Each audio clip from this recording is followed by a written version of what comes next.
O Senhor esteja convosco. Proclamação do Evangelho de Jesus Cristo segundo Marcos.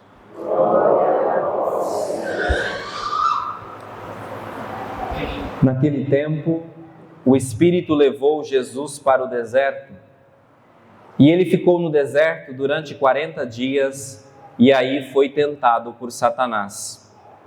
Vivia entre os animais selvagens e os anjos o serviam. Depois que João Batista foi preso, Jesus foi para a Galiléia, pregando o Evangelho de Deus e dizendo: o tempo já se completou e o reino de Deus está próximo. Convertei-vos e crede no Evangelho. Palavra da salvação. Glória a vós, Senhor. Queridos irmãos e irmãs, nós estamos celebrando hoje o primeiro domingo da Quaresma. E a oração da coleta, a oração do dia de hoje, traz uma expressão para definir o que é a Quaresma, não muito convencional. Não sei se vocês notaram, mas diz a oração que a Quaresma, ela é um sacramento. Nós rezamos: Deus Todo-Poderoso, através dos exercícios anuais do sacramento da Quaresma. O que significa dizer que a Quaresma é um sacramento? Porque nós conhecemos que os sacramentos são 7. Como assim a Quaresma é um sacramento? Vejam, irmãos e irmãs, esse tempo é para a igreja um sinal sagrado. Isso é um sacramento. Um sinal sagrado que comunica a graça que contém. Trata-se de uma comparação com os 7 sacramentos, porque na Quaresma nós temos um sinal eficaz da graça de Deus, por meio da qual nos é concedida a graça divina. A Quaresma é um sinal, esse tempo quaresmal é um sinal eficaz da graça divina. Que graça é essa? Cada sacramento ele simboliza uma graça sobrenatural. Qual é a graça sobrenatural que a Quaresma quer ser sinal? É sobre isso que eu vou falar nessa homilia. Ao longo da história da salvação, Deus ele ofereceu ao homem sinais da sua presença. Na primeira leitura de hoje, nós ouvimos o momento em que Deus estabelece o arco-íris como sinal da sua aliança com os homens, prometendo-lhes que não mais faria desaparecer a humanidade por causa das suas iniquidades. Pelo dilúvio, apenas Noé e a sua família e os animais sobreviveram por estarem na arca. Agora, porém, com o sinal do arco-íris, Deus promete não mais varrer o povo, destruir o povo, acabar com o povo. Essa é a promessa de Deus. E todas as vezes que vocês olharem para esse arco-íris, se lembrem disso que eu estou lhes prometendo. A história prosseguiu e nós sabemos que a humanidade novamente se perdera ao longo do caminho. E agora, Deus, fiel à sua promessa, Ele não quer destruir o povo, Ele não quer acabar com o povo, Ele não quer varrer o povo. Ele quer, ao contrário, salvar o homem.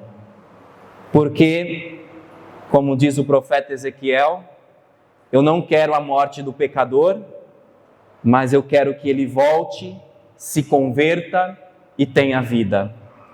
É isso que nosso Senhor quer a cada um de nós. Só que agora, para salvar o homem, Ele estabelece um outro sinal. Agora não é mais um arco-íris nos céus.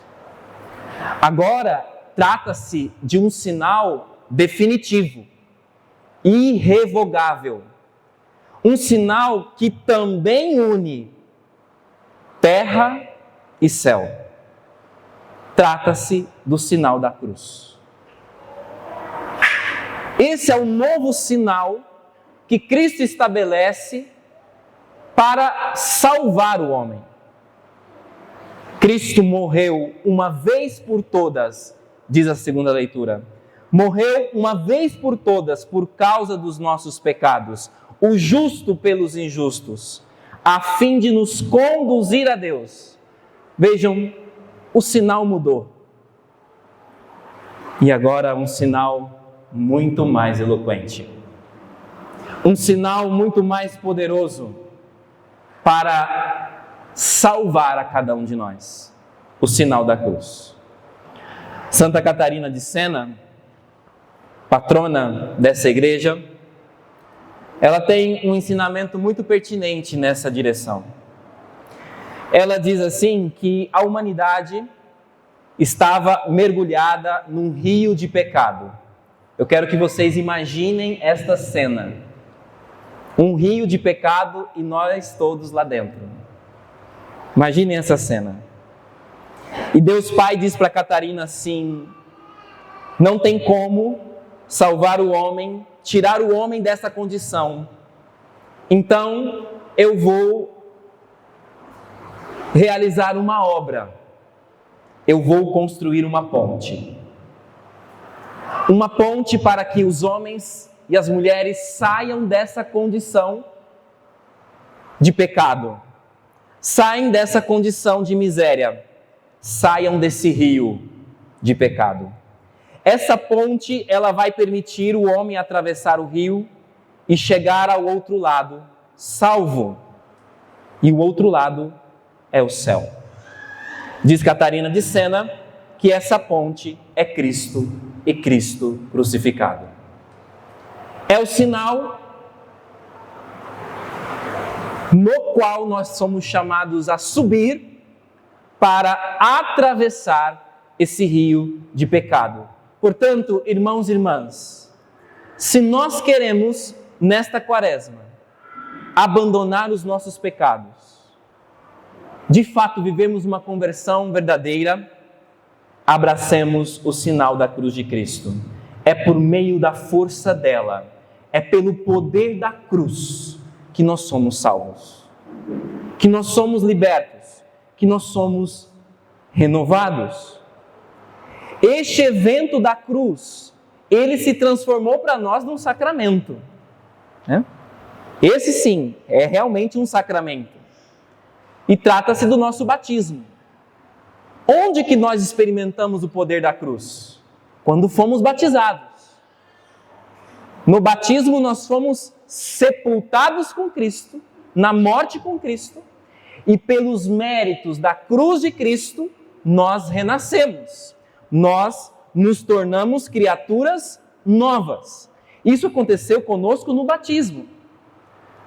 As águas do batismo, por analogia aqui com as águas do dilúvio, não mais nos destruirão, mas elas serão para nós sacramento, sinal do poder redentor de nosso Senhor. É por esse sacramento do batismo que nós somos submetidos ao mistério da cruz e renascemos com o Senhor, com Cristo, para uma vida nova. Por outro lado, nós não podemos nos esquecer de um detalhe importante. É verdade, Cristo não mais nos destruirá. É verdade, Cristo quer a salvação do pecador. Quer que nós nos convertamos e mudemos de rota. Mas o seu inimigo, Satanás, está a nos rodear para nos tentar e nos fazer perder.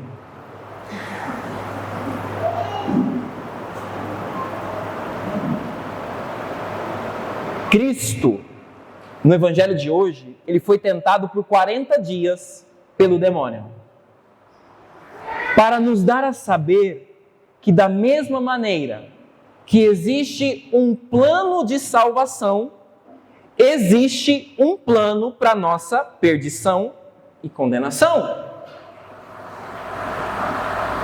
Por todo o tempo, irmãos e irmãs, o adversário, ele está presente, tentando nos desviar do caminho, da vontade de Deus. E com isso eu não quero alimentar em nós a neurose de que o demônio está todo o tempo, em todo lugar, nos vigiando, para a gente ficar só preocupado com ele. Não, porque ele já foi derrotado. Não é para alimentar o medo de Satanás que eu estou falando isso. Mas é verdade que ele não descansa em nos fazer perder. Ele não cessa de se opor a Cristo. É isso que o Evangelho de hoje está nos mostrando. Então, no início da Quaresma, a igreja propõe esse, entre aspas, esse duelo entre Cristo e o diabo. E esse duelo, ele vai terminar lá na sexta-feira da Paixão, com o início do Tríduo, com a experiência do Tríduo Pascal. Vai terminar lá, onde ele será vencido de uma vez por todas. Este Evangelho, irmãos e irmãs, recorda-nos que a vida do cristão é uma batalha contra o espírito do mal. Ele está interessado no nosso fracasso. Ele quer que você fracasse na sua vocação. Ele quer que você fracasse na sua vida de santidade. Ele quer que você seja um fracasso. E ele vai nos tentar. A graça de Deus, ela nos assegura que nós podemos vencer o inimigo através da fé, através da oração, através da penitência. Essas são as armas espirituais propostas para a Quaresma, que nos ajudam a vencer as tentações do inimigo. Portanto, nos apliquemos nas armas espirituais propostas, a fim de não sucumbir à tentação do maligno. Pois bem, irmãos e irmãs, eu concluo esta homilia trazendo a mesma ideia do início. A Quaresma é um sacramento. Esse tempo quaresmal é sinal de todo esse mistério que nós acabamos de refletir, o mistério da nossa salvação. Na oração da coleta, nós pedimos que através dos exercícios espirituais do sacramento da Quaresma, possamos progredir no conhecimento do mistério de Cristo e corresponder-lhe por uma vida santa. É isso que nós desejamos, Senhor. É isso que nós te pedimos. Ajudai-nos a fazer este caminho. Ajudai-nos a vencer o inimigo e progredir no conhecimento do vosso mistério. E desta maneira a nossa vida lhe seja mais agradável.